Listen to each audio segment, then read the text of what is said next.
देखो अब हम 30वां क्वेश्चन करेंगे। 30वां क्या कह रहा है, सबसे छोटी पूर्ण वर्ग संख्या। सबसे पहले तो आपको ये पता होना चाहिए कि पूर्ण वर्ग संख्या क्या होती है ना। उसके बाद हम आगे क्वेश्चन पढ़ेंगे। जैसे 4 हो गया, 2 का स्क्वायर होता है।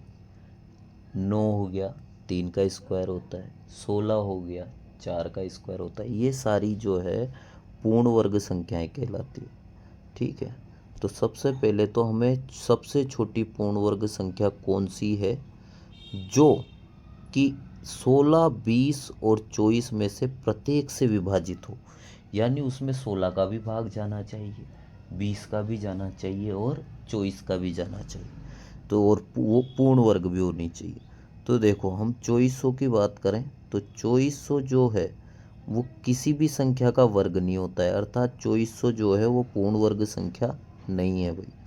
क्या कहा मैंने कि 2400 पूर्ण वर्ग संख्या नहीं है। 1600 एक पूर्ण वर्ग संख्या है। अब क्या, अब चेक करेंगे क्या 1600 में 16, 20 और 24 तीनों का भाग जाता है क्या। तो 1600 में 16 का हाथ जाएगा भाई, 16 का तो जाएगा पूरी पूरी बार। और 20 का भी जाएगा भाई। ठीक है, 20 का दोगे तो आप 80 बचेगा। ठीक, 24 का आप जब जैसे ही 1600 में भाग दोगे 24 का, तो 24 का नहीं जाएगा। देखो 24 का भाग नहीं जाएगा, ये 8 से कटेगा 2 बार, और ये 8 से कटेगा 3 बार, 200/3 आएगा, यानी कि भाग पूरी पूरी बार नहीं जाएगा भाई। तो ये ऑप्शन भी हमारा क्या हो गया, कट हो गया। अब हम किसकी बात कर रहे हैं, अब हम कर रहे हैं तीसरे ऑप्शन। तीसरा तो वापस 2400 दे दिया इसने, ये तो हमने पहले ही कट कर दिया था। अब लास्ट ऑप्शन बता 3600। 3600 60 का पूर्ण वर्ग होता है, बिल्कुल होता है भाई, पूर्ण वर्ग भी है। पहली बात तो पूर्ण वर्ग संख्या होनी चाहिए थी, जो कि है। दूसरी बात, इसमें 16 का भाग जाता है कि नहीं जाता, बिल्कुल जाता है भाई। 16 का भाग दे के देख लीजिए, बोले 3600/16, 4 से कटा 4 बार, 3600 4 से कटा 9 बार, 900 में 4 का भाग जाता है भाई। इसका मतलब 3600 में भी 16 का भाग जाएगा, 20 का भी जाएगा और 24 का तो जाता ही है भाई। 3600 में 24 का भाग भी जाता है। तो हमारा आंसर क्या हो जाएगा भाई, डी ऑप्शन हो जाएगा। ठीक है, अब हम आगे चलते हैं बेटा। निम्नलिखित में से कौन अशांत दशमलव है। अच्छा अच्छा अच्छा, अशांत दशमलव संख्या। तो अब ध्यान रखना बेटा, अशांत दशमलव संख्या क्या होती है, तो मैं तुम्हें बता देता हूँ। नोट डलवा देते हैं, नोट डलवा देते हैं भाई। पहले इसे पकड़ लो आप, ये मैं नोट डलवा देता हूँ।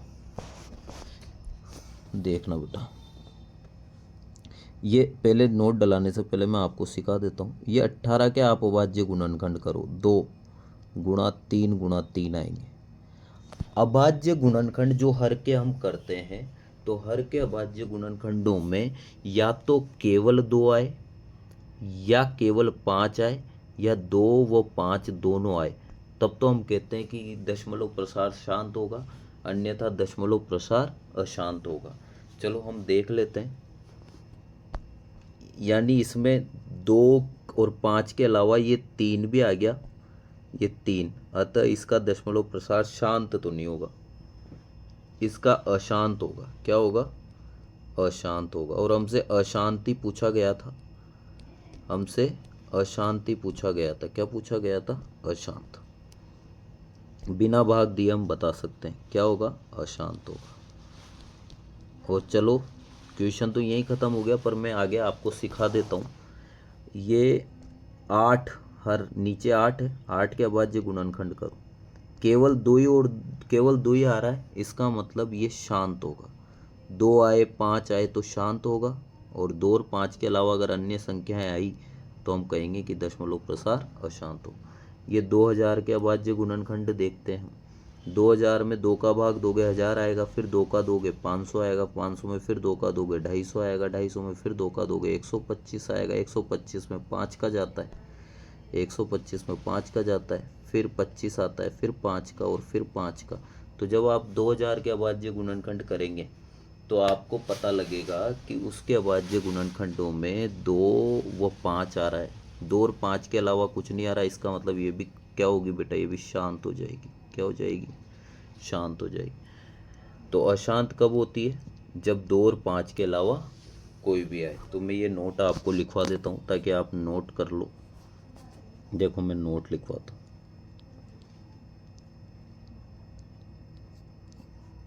किसी परिमेय संख्या का दशमलव प्रसार, किसी परिमेय संख्या का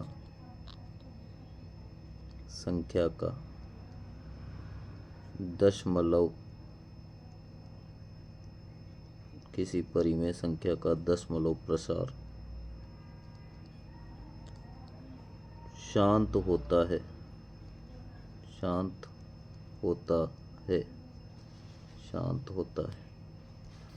एक सेकंड, जगह कम पड़ गई भाई। दशमलव प्रसार शांत होता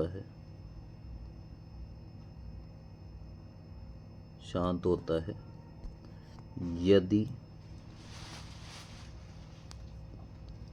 यदि उसके हर के, किसके अभाज्य गुणन करने, केवल हर के करने, नीचे वाले के, उसके हर के अभाज्य गुणनखंडों में, अभाज्य गुणनखंडों में केवल 2 आए, केवल 2 आए, केवल 2 आए,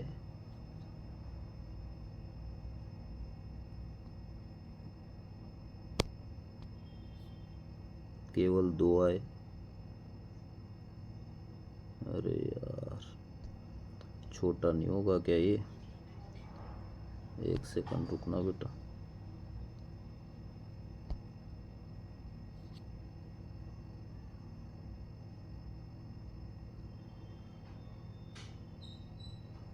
केवल 2 आए,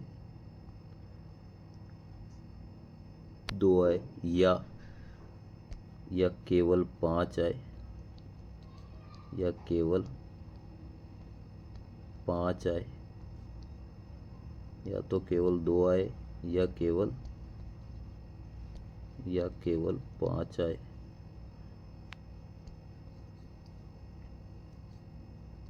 या तो केवल 2 आए, या केवल 5 आए,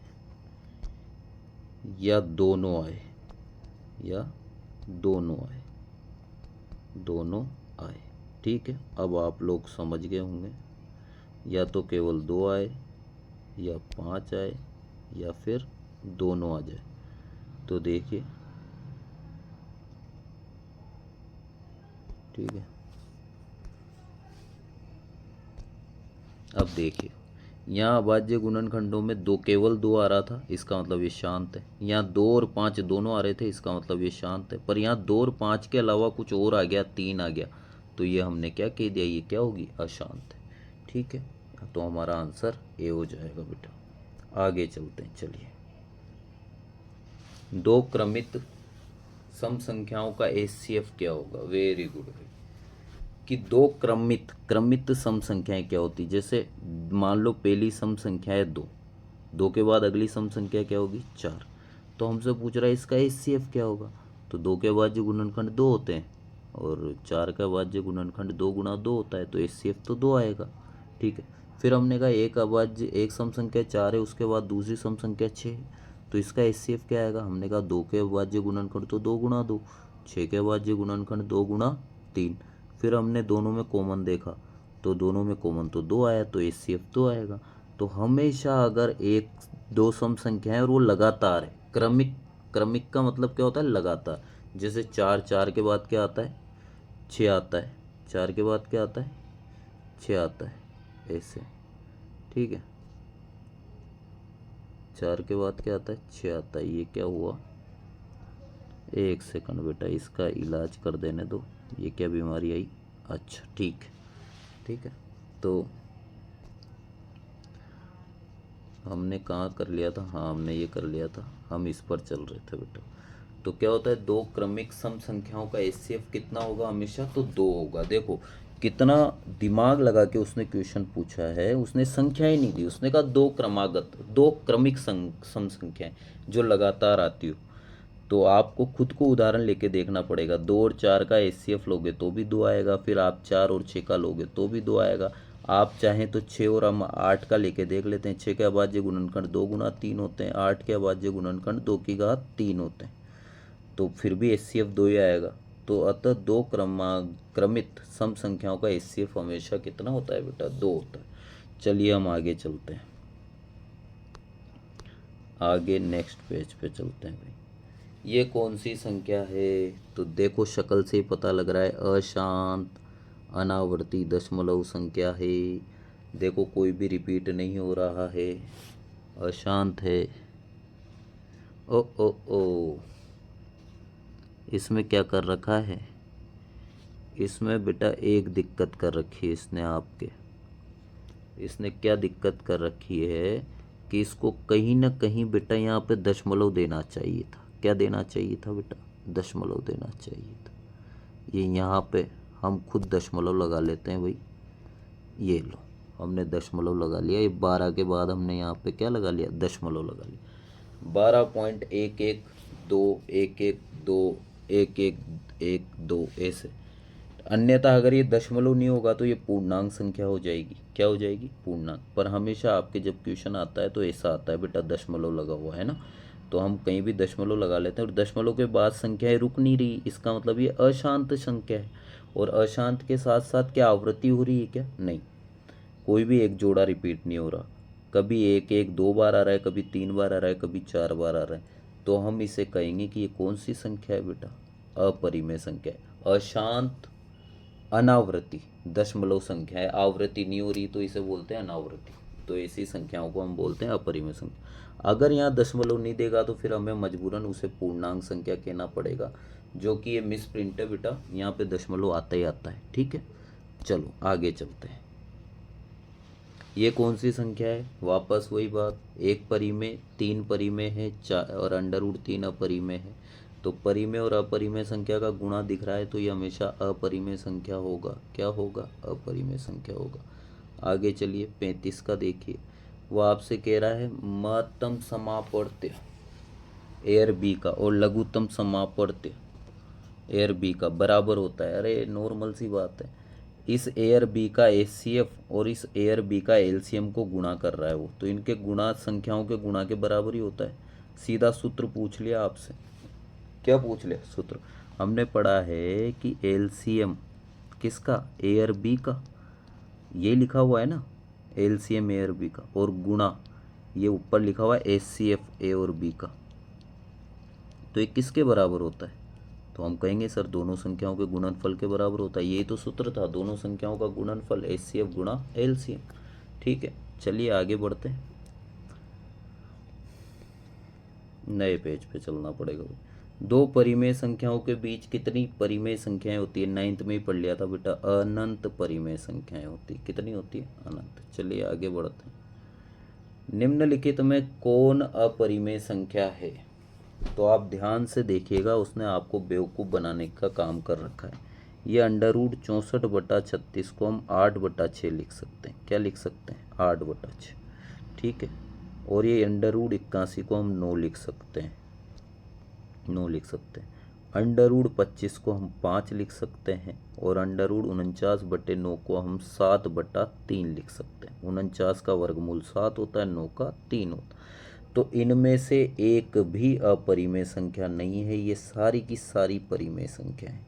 तो उसने ऑप्शन ही नहीं दिया, यहाँ पे मिस प्रिंट हो गया। देखो उसने बेटा क्या पूछा हमसे? उसने हमसे पूछा है कि इनमें से कौन सी अपरिमेय है, जबकि यहाँ सारी की सारी संख्याएं परिमेय, ये भी परिमेय, ये भी और ये। ठीक है, तो यहाँ उसने अपरिमेय ऑप्शन में दिया ही नहीं। ठीक है, आगे चलते हैं। तो यहाँ कोई भी ऑप्शन आपको टिक नहीं करना, ये क्वेश्चन में ऑप्शन में थोड़ी सी मिस प्रिंट है। आगे चलते हैं, 38वां देखते हैं बेटा। वो क्या कह रहा है? निम्न में से कौन परिमेय संख्या है? तो देखो √3 तो आपकी अपरिमेय संख्या होती है। ये आपको दिखने में अपरिमेय लग रही होगी, लेकिन √2 ऊपर है और √2 ही नीचे है। जब आप √2 से √2 को ऐसे काट दोगे तो आपको पता लगेगा कि सर ये तो 2 लिखा हुआ है, इसका मतलब ये तो परिमेय संख्या तो यहाँ लिखी हुई है। बेवकूफ़ बनाने के लिए उसने √2 को गुणा और भाग कर रखा है। ठीक है, चलिए आगे बढ़ते हैं। 38 के बाद नेक्स्ट पेज पे जाना पड़ेगा। 39वां क्वेश्चन बेटा। 39वां, निम्न में से कौन अलग है? कौन अलग है? तो देख लो कौन अलग है भाई। देखे कैसे, चारों ऑप्शन देखने पड़ेंगे आपको, तो आपको पता लगेगा अलग कैसे। ये 3/4 ये परिमेय संख्या है। इसको आप ऊपर के इसको आप काटोगे तो ये कटेगा 4 बार, तो ये आएगा √4 जो कि होता है 2। ये भी परिमेय संख्या है। ये भी क्या है? परिमेय संख्या है। ये नीचे 25 का वर्गमूल, ऊपर 5 आएगा, नीचे 9 है, ये भी परिमेय संख्या। तो ये भी परिमेय, ये भी परिमेय और ये भी परिमेय। केवल ये अलग है, ये भाई साहब अपरिमेय है। तो कौन अलग है इसमें? ये सी अलग है। तो आपसे इससे डायरेक्ट परिमेय अपरिमेय नहीं पूछ के ये भी पूछ लेता है कि कौन अलग है और कौन कौन सेम है। ठीक है, आगे चलते हैं। वो कह रहा है 625 के अभाज्य गुणनखंडों में 5 का घात होगा। तो जब आप 625 के अभाज्य गुणनखंड करते हैं तो वो आता है 5। तो मैं करके ही बता देता हूँ, डायरेक्ट लिखूँगा तो हो सकता है आप कम समझो। ये 625 5 का दिया तो कितना आया? तो आएगा 125। फिर 5 का दोगे तो 25, फिर 5 का दोगे तो 5, फिर 5 का दोगे 1। तो ये 625 के जब आप अभाज्य गुणनखंड करते हो तो 5 की घात 4 आती है। तो उसने पूछा है 5 का घात होगा, क्या होगा? तो हमारा आंसर होगा कि 5 की घात कितनी होगी? 4। Option number D. चलिए आगे चलते हैं। अब हमसे क्या पूछा गया है? हमसे पूछा गया है कि 3 माइनस √3 मल्टीप्लाई बाई 3/5 ये परिमेय संख्या है। ध्यान से सुनना, आपसे पूछा है परिमेय अपरिमेय। पक्की बात है अपरिमेय होगी। देखो ये 3/5 लिख रहा है ना, लो पूरा अच्छे से लिख देता हूँ। 3 माइनस √ और ये गुणा में लिखा हुआ है 3/5। ठीक है, तो ये जो गुणा में 3/5 है ये परिमेय। कौन सी संख्या है ये? परिमेय। और ये कौन सी संख्या है? √3, ये अपरिमेय। अपरिमेय। तो ये परिमेय और अपरिमेय गुणा हो रही है, तो ये पूरी की पूरी जो बनेगी ना ये संख्या, ये होगी अपरिमेय। और ये अपरिमेय संख्या जब किसी परिमेय संख्या में से घटाओगे तो भी अपरिमेय संख्या ही प्राप्त होगी। परिमेय और ये पूरी की पूरी अपरिमेय जब घटाओगे तो क्या प्राप्त होगा? परिमेय ही प्राप्त हो, सॉरी अपरिमेय ही प्राप्त होगा। ठीक है, तो ये मैं मिटा देता हूँ, आपको देखना आना चाहिए। आगे चलते हैं, नेक्स्ट पेज पे चलना पड़ेगा। 625 के अभाज्य गुणनखंडों में 5 की घात होगी। तो ये अभी जस्ट किया था हमने ऐसा क्वेश्चन, ये आपको करना चाहिए। आगे चलते हैं। 625 के अभाज्य गुणनखंडों में 5 की घात, यही तो किया था शायद अभी हमने। अरे ये तो कर लिया ना हमने। अच्छा रिपीट हो गया, वही रिपीट हो गया। चलो 42वां क्वेश्चन देखते हैं क्या कह रहा है। 42वां क्वेश्चन, एक परिमेय संख्या है कि अपरिमेय संख्या। देखो मैंने फिर कहा है